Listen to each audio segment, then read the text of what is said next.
The quietest hours are the loudest for self-doubt. It's 2:47 a.m., and you're still awake.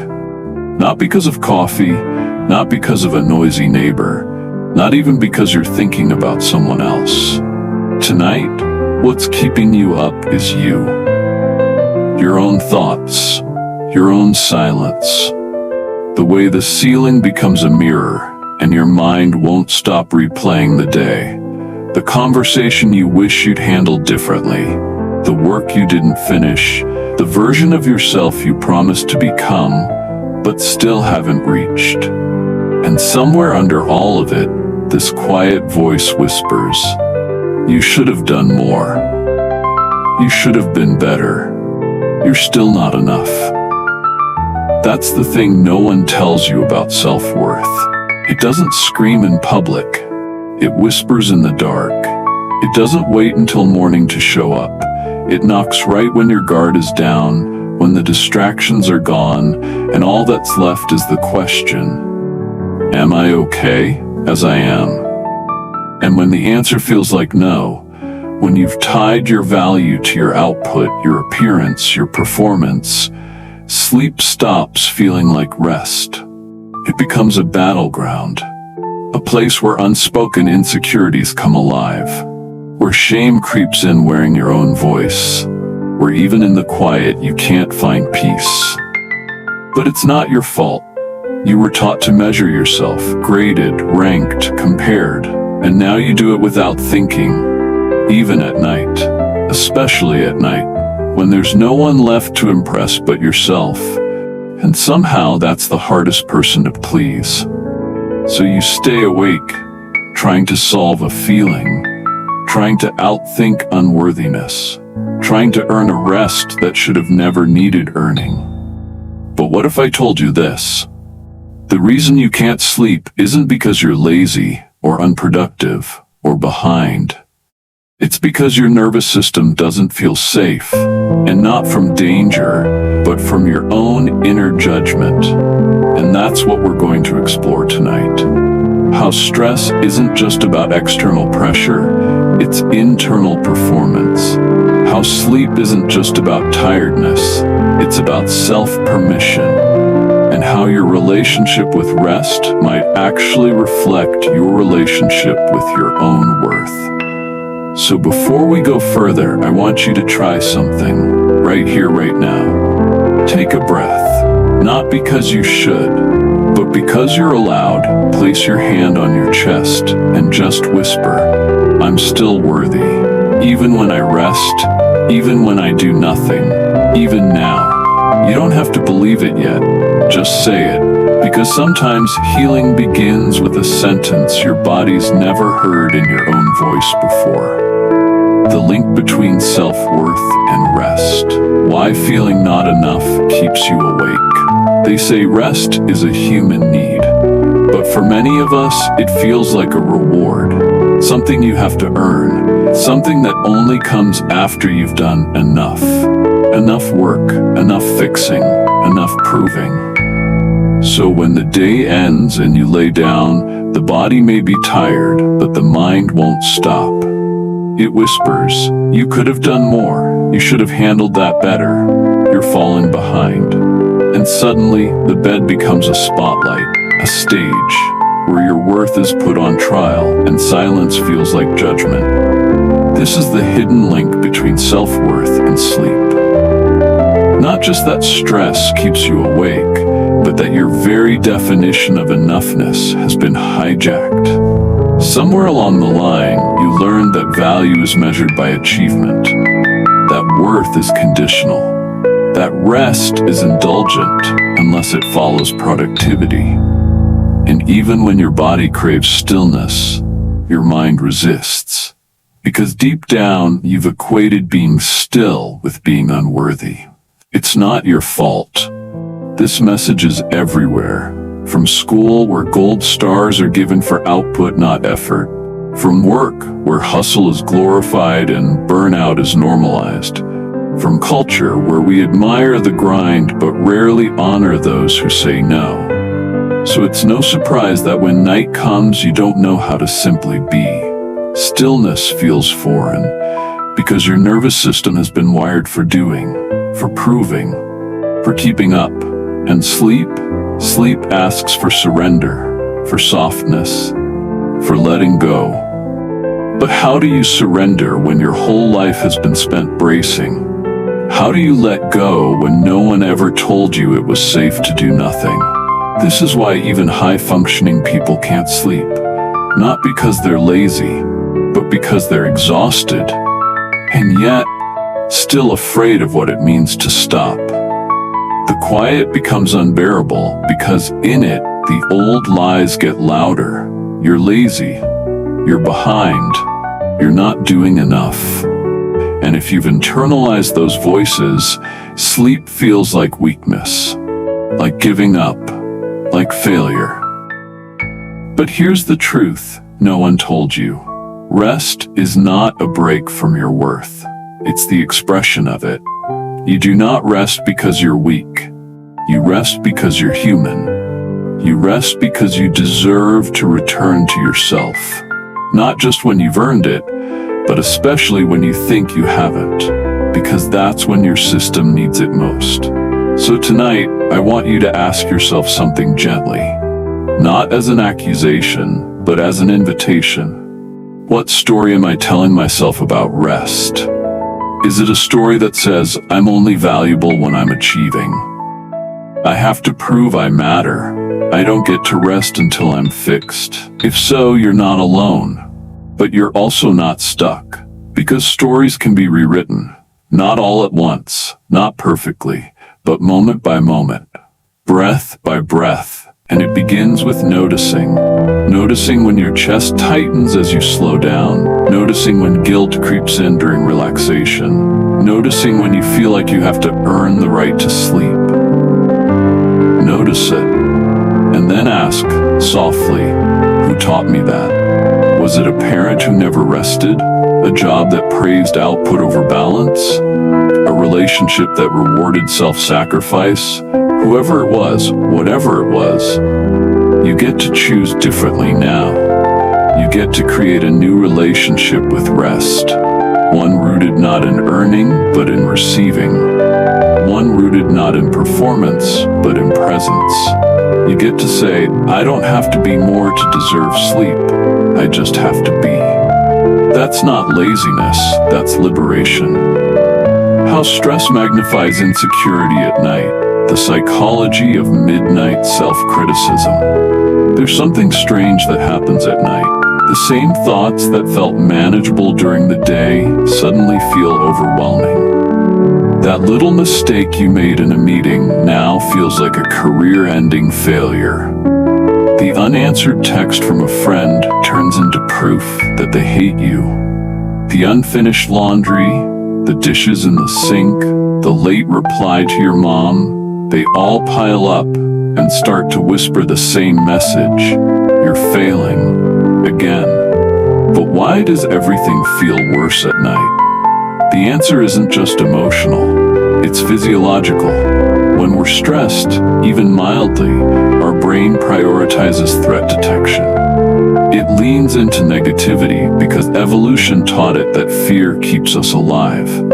And during the day, there are distractions. Movement, light, other people.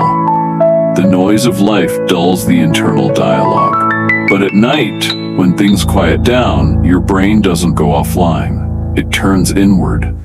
And if stress is present, that inward focus becomes a magnifying glass, not on what's going well, but on everything that might be wrong. Cortisol, the stress hormone, plays a major role here.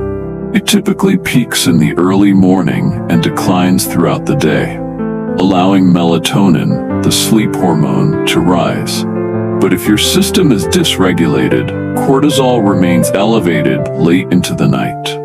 And high cortisol doesn't just keep you awake, it makes you hyper-aware of every flaw, every unfinished task, every insecurity.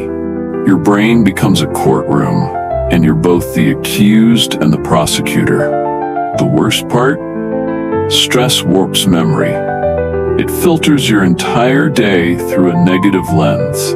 So when you lie in bed, and reflect, your mind doesn't say, "You handled that really well." It says, "Why did you say that?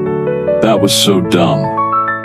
And if you're already struggling with self-worth, this becomes a dangerous loop. Stress fuels insecurity, insecurity fuels self-criticism, and self-criticism keeps stress levels high. It's like trying to sleep with a fire alarm going off in your head. And the more you try to silence it with logic, "It's not a big deal, they probably didn't even notice, I'll fix it tomorrow," the louder it gets. Because the inner critic doesn't speak logic, it speaks fear. And fear is louder when you're alone, when you're vulnerable, when you're tired. But here's what no one tells you. The inner critic isn't trying to destroy you, it's trying to protect you. It believes that by criticizing you first, it can prevent rejection. That by anticipating your failures, it can shield you from shame. That by keeping you awake, it can keep you safe. It's misguided, but it's not malicious. And that changes everything. Because once you realize the critic is a scared protector, not a monster, you can stop fighting it. You can start listening to it differently. Instead of, "Shut up, I'm fine," try, "I hear you. You're scared I'm not enough, but I am, I promise." It sounds cheesy, but your nervous system is listening. And it doesn't need you to be perfect. It just needs you to be present, kind, reassuring. Because kindness, especially toward yourself, is the most powerful sedative there is. And it doesn't come from ignoring your stress. It comes from meeting it, gently, without judgment. When the critic says, "You're such a failure," you can respond, "I hear that part of me, and I know it's scared, but I'm learning, I'm growing. I'm not that voice, I'm the one listening." And maybe that's enough for tonight. Not perfection, not silence, but a softer voice in the dark. Shame, success, and sleeplessness. Why high achievers still struggle to rest. There's a story we tell ourselves about success. That once we make it, we'll finally relax. That once we reach a certain level, career stability, financial comfort, admiration from others, sleep will come easily. That we'll feel at peace, proud, safe to rest. But that story for many high achievers turns out to be a myth. Because success doesn't silence the inner critic. In many cases, it gives it a louder microphone. You know this if you've ever laid in bed after a long day of accomplishments, a successful pitch, a full client list, a growing platform, and instead of feeling proud, you feel empty, or anxious, or worse, like you didn't do enough. The irony cuts deep. You did the thing, you pushed through, you delivered, and still your nervous system doesn't let you rest. Why? Because for high achievers, success often becomes armor, a way to stay ahead of shame. If I'm busy, I don't have to feel. If I'm productive, I don't have to question my worth. If I'm impressive, no one will see the part of me that still feels unlovable. So the engine keeps running, not out of inspiration, but out of fear. And here's the quiet tragedy. The more successful you become, the less space you feel to fall apart. You've built a brand around being dependable. You're the one others look up to, the one who has it together. And with that image comes pressure, not just to perform, but to protect your image from collapse. Which means when insomnia hits, when stress builds, when your body starts screaming for rest, you ignore it, or you minimize it, or you try to optimize your way out of it. Maybe with supplements, maybe with productivity hacks, maybe with more control. But deep down, you know, it's not about sleep hygiene, it's about shame. Shame that says you can't slow down, you can't let them see you tired. If you rest, everything you've built might fall apart. And what's worse, you may not even call it shame, you call it standards, responsibility, excellence.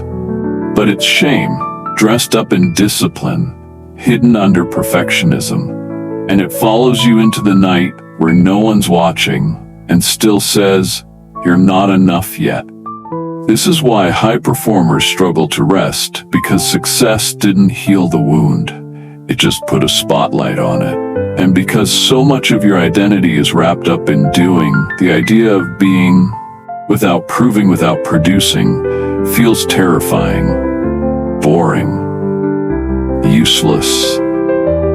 But it's in that stillness that you meet yourself. Not the version of you that others applaud, but the part that's scared, the part that's tired, the part that doesn't want to earn sleep anymore. This is the work beneath the work, untangling your worth from your performance, teaching your system that you're still valuable, even on the days you don't achieve, especially on those days. Because true rest, the kind that actually restores you, comes not after a checklist, but after self-compassion. It's not earned by hitting your goals. It's received by letting yourself be human. So if tonight you're lying awake, not because you failed, but because you succeeded, and it still doesn't feel like enough, I want you to ask yourself with gentleness, what am I afraid will happen if I stop? What am I afraid they'll see? What part of me am I trying to outrun? Because maybe the next step in your success isn't more winning. It's learning to rest without guilt, to succeed without shame, to sleep not as escape, but as embodiment. Not because you've done enough, but because you are enough. Now, as is, rewriting the inner narrative from self-attack to self-compassion. It starts with a whisper.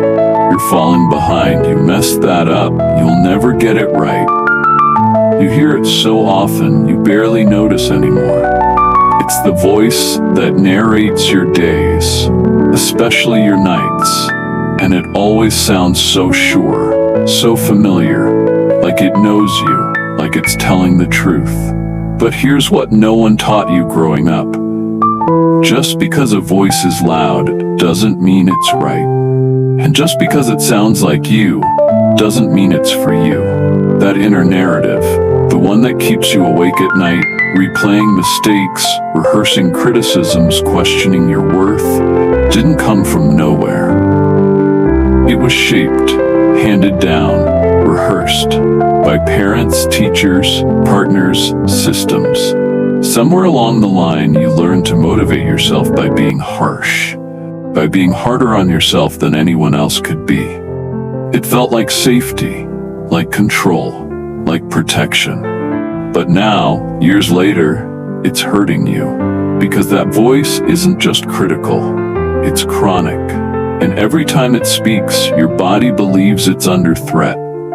Your nervous system tightens, your breath shallows, your cortisol rises, sleep retreats. And without even realizing it, you're fighting an invisible war against yourself. So how do we change it? Not by shouting over it, not by pretending it's gone, but by rewriting the script, slowly, kindly, one sentence at a time. It begins with noticing when the inner critic shows up, noticing what it says and when. Is it always at night? Is it after social media? Is it right before you try to rest? What triggers it? What tone does it use? Whose voice does it remind you of?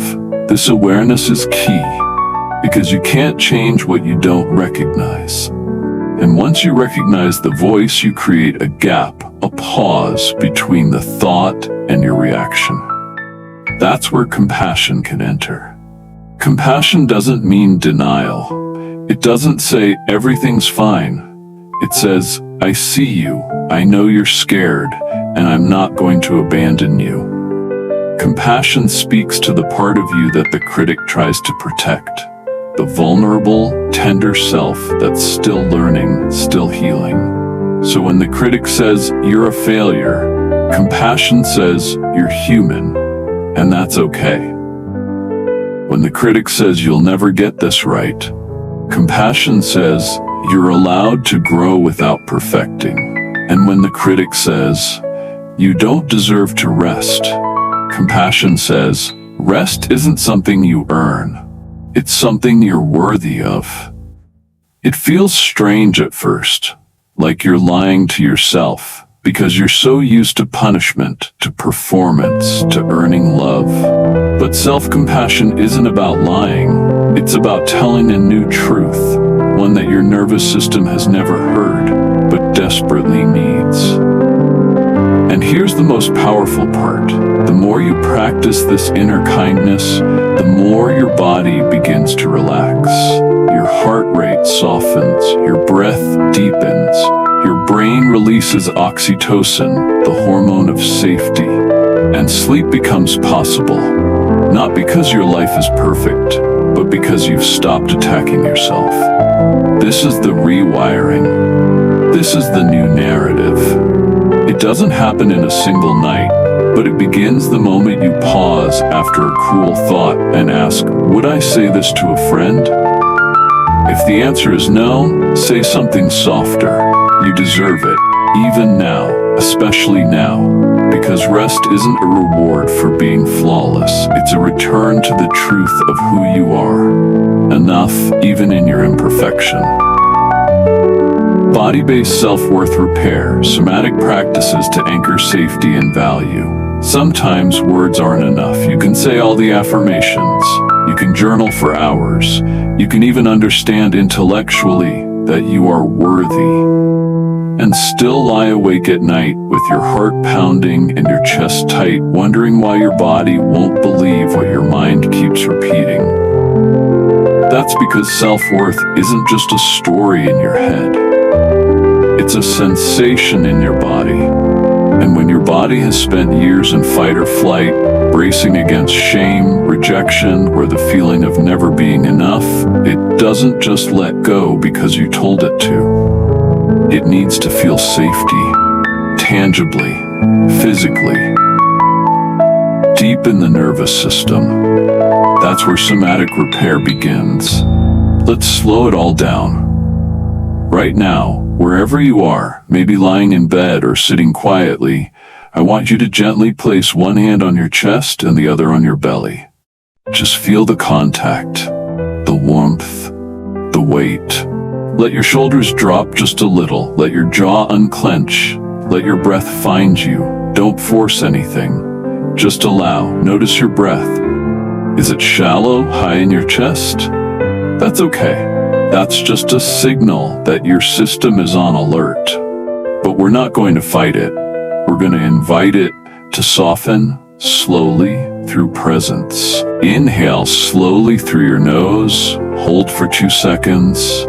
Exhale gently through your mouth like you're blowing out a candle. And now again. Inhale, hold, exhale. Feel the rhythm. You don't need to control it. You're just making space, not just in your lungs, but in your being. This is somatic permission. A signal to your body that it doesn't have to perform right now. It doesn't have to brace. It's safe to feel. Even if what you feel is uncertain. Even if what you feel is sadness or numbness or a tangle of things that have no name. Now bring your attention to your spine, to the way your back is held. Gently press your feet into the ground or the bed if you're lying down. Feel the contact. Feel the support. Tell your body, not with words but with presence, you're not alone, I'm here. This may sound simple, even silly, but your body doesn't speak in English. It speaks in sensation, in rhythm, in presence. And these small acts, breathing, grounding, with touching with kindness, are like lullabies for the nervous system. They build what trauma and stress erode, a felt sense of safety. And safety is the soil in which self-worth grows. Because when your body feels safe, your mind can begin to trust. Your critic can quiet. Your sleep can soften. That's why somatic practices are not just relaxation tools. They're identity repair. Every time you choose to meet your body with gentleness instead of judgment, you're saying, I'm worth caring for. And that message, repeated night after night, begins to stick, begins to reshape the internal architecture of how you see yourself. It's not instant, it's not magic, but it's real, and it works. Not because you're fixing yourself, but because you're finally allowing yourself to be held by your own attention. So when sleep feels far away and thoughts are too loud, come back here. To your hands on your chest, to your breath in your belly, to the quiet, loving reminder, I am here, I am enough. I don't have to do anything else tonight. You don't have to be impressive, you don't have to be perfect, you just have to be present. That is the return, and that is the doorway to rest. Learning to feel enough. Before sleep, creating rituals that affirm your value. There's something sacred about the moments before sleep. They're like a soft closing of the curtain, a final breath before the lights go out. Not just outside, but within. And yet, for so many of us, this is the time we turn on ourselves the hardest. We scroll, we criticize, we rehash the day's failures. We tell ourselves, tomorrow I'll do better. But what if that very pattern is what's keeping sleep so far away? What if the last words you speak to yourself each night matter more than you think? What if healing your sleep doesn't begin with supplements or schedules, but with rituals of worthiness? Not productivity, not performance, just small, simple acts that whisper, you are enough, even now. These don't have to be complicated. In fact, they shouldn't be. The body doesn't need grand gestures. It needs consistency, familiarity, gentleness. Here are a few ways to begin. Start with a gratitude touch. When you lie down, place a hand over your heart and say softly, out loud or in your mind, thank you. Not for anything you achieved, just for showing up, for breathing, for getting through another day. Even if it was messy, especially if it was messy. Then, create a self-acknowledgement ritual. Choose one thing you're proud of. It doesn't matter how small. I sent that hard email. I rested when I was tired. I smiled at a stranger. These are not throwaway moments. They are evidence that you are trying, that you are growing, that you are here. Next, invite in a kindness phrase. Something like, I release the need to be perfect, or I am not behind, I am becoming. Repeat it a few times slowly. Let it settle, like rain into dry soil. You might also try visual anchoring. Close your eyes and picture yourself as a child, maybe 5, maybe 7. Imagine that younger you crawling into bed. Would you speak to them the way you speak to yourself now? If not, what would you say instead? Say it now, to them, to you. And if you're open to it, create a soothing scent ritual, a bit of lavender oil on your wrists, a favorite candle. Scent is deeply tied to memory, and with repetition, your body will begin to associate that scent with rest, with safety, with letting go. None of these rituals will fix everything overnight, but that's not their job. Their job is to remind you, gently, repeatedly, that you are not a machine. You are not a mistake. You are not a list of tasks. You are a living, breathing being worthy of love, even in stillness, especially in stillness. Because when you begin to affirm your worth before sleep, something shifts. Your body softens, your breath deepens. The grip of not enough loosens. And sleep, real, nourishing, restorative sleep, becomes not a fight, but a homecoming, a return to who you are and to who you've always been. If you're still here, still awake, I want you to know something. This wasn't just another podcast episode. It was a conversation between you and the parts of you that rarely get to speak. The part that's tired of performing. The part that wants to rest but doesn't know how. The part that wonders quietly night after night, am I really enough? You are. You always were. Even before the degrees, before the titles, before the hustle, even before the healing began. You are worthy of rest. You are allowed to be soft, and not 1 ounce of your value disappears when you close your eyes. So as you lie there, maybe still with thoughts in your head or weight in your chest, just remember, there's nothing to prove right now. No role to play, no checklist to finish. Just you, just breath, just this moment. And if you need to hear it again, I'll say it as many times as you need. You are enough. You are enough. You are enough. Thank you for spending this time with me tonight. If this episode resonated with you, even just 1 line, 1 breath, 1 feeling, I invite you to share it with someone who might need it. Maybe someone who's also lying awake, questioning their worth. Or someone who looks put together on the outside but is quietly unraveling when the lights go out. Leave a comment if you feel called. Share what landed. Or just say, I'm here. You never know who might see that and feel a little less alone. And if you haven't already, consider subscribing or following this series. We have more to explore. More nights to soften. More ways to gently rewrite the story of stress and sleep. Not with pressure, but with presence. Until next time, rest easy. And remember, your worth was never in question. It only needed to be remembered. Good night.